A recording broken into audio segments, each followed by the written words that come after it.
Every empire built on a foundation of lies carries the seeds of its own destruction. The corporate fortress of the City of London was no exception.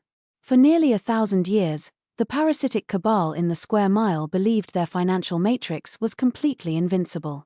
They thought the public would remain perpetually asleep, trapped in a cycle of engineered inflation, artificial scarcity, and media-hyped distraction. But they severely underestimated the power of truth. The collapse did not happen through a violent military invasion, but through a massive, unstoppable awakening of human consciousness, catalyzed by the sudden, viral exposure of their stolen history.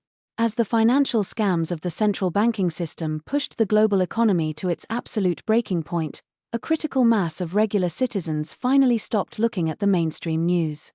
Instead, they began looking at the forbidden chronicles decoded by Alan Wilson and Baron Blackett. The public demand for independent archaeological excavations at sacred sites became a roaring, international movement that the state's police force could no longer contain. Independent scientists, backed by decentralized public funding, bypassed the corporate museums and pulled the ancient royal tombs into the global spotlight. The physical proof was undeniable. The multi-billion-pound illusion of the modern crown fractured overnight. With the historical fraud laid bare, the legal foundation of the entire corporate state dissolved. The international oligarchs panicked, pulling their capital out of the square mile, causing the offshore tax haven plumbing to instantly back up and collapse the financial matrix. The grey bureaucrats and the velvet-hatted occupiers fled their boardrooms as the independent sovereignty of the City of London was legally abolished by the sheer will of the people. And into that chaotic vacuum of power stepped the true, uncorrupted bloodline. While the Welsh connection remains an incredible, undeniable geometric anchor for the ancient royal records, this awakening revealed a far more profound reality. The blood of the true protectors had scattered everywhere.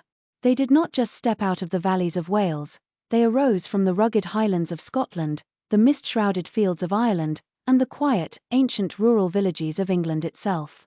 The true heirs to the sacred legacy of these islands were everywhere, living as ordinary citizens, completely interwoven into the fabric of the working public. They did not take power to rule as new dictators, they stepped forward together as a unified web of ancestral protectors, returning the stolen crown to the people and dismantling the feudal debt slavery system once and for all.